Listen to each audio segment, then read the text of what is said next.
مولانا حسین احمد مدنی رحمۃ اللہ علیہ فرمایا کرتے تھے کہ سیاست کے اختلاف کی وجہ سے علماء کو نہیں چھوڑنا،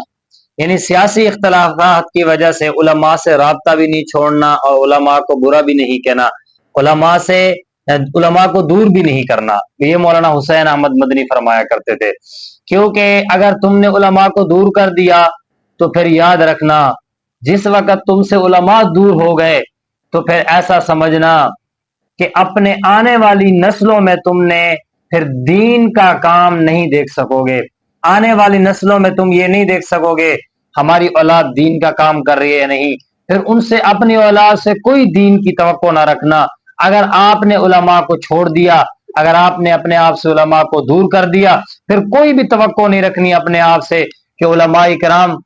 جب دور کرو گے تو پھر آنے والی نسلوں میں کوئی امید نہ رکھیں کہ یہ دین کا کام کر سکیں گے۔ علماء کو ساتھ چلائیں گے، علماء کو ساتھ بٹھائیں گے، جوڑیں گے، آپس میں پیار محبت ہوگی تو اس کی وجہ سے جو سینہ بسینہ منتقل ہونے والا علم ہوتا ہے وہ اس کے اندر جائے گا، پھر اسی سے کچھ سیکھے گا آدمی، پھر اس سے کچھ اولاد اس کی سیکھ کر کے وہ لوگوں کو بتائے گی۔ ایک بات ہے کہ حضرت مولانا حسین احمد مدنی کی استقامت دیکھیے،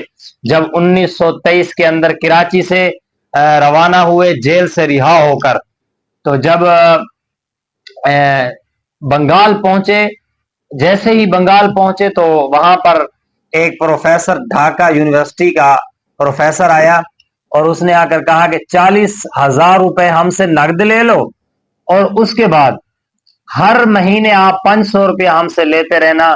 تو حضرت نے فرمایا کیا کام ہوگا میرا وہاں پر؟ کہا کہ جو آپ نے تحریک شروع کی ہے اس پر خاموش ہو جاؤ۔ حضرت نے کہا جو میں نے کہہ دیا اسی پر اب ڈٹا ہوں، استقامت ہے۔ یہ ہمارے علماء کی استقامت تھی کہ جو کہتے تھے وہیں پر ڈٹ جاتے تھے۔ الحمدللہ، انشاءاللہ انشاءاللہ اللہ کے حکم سے ہم بھی ڈٹ جائیں گے۔ اور آج کل کیا علماء جتنے بھی حضرات علماء کرام ہیں تو ان سے یہی گزارش ہے کہ وہ جو بھی کہیں اس پر ڈٹ جائے، تاکہ تم صحابہ کی سنت کو بھی زندہ کرو اور جو اپنے علماء کی سنت ہے اس کو بھی زندہ کرو، تاکہ تم سے بھی اللہ تعالیٰ راضی ہو جائے۔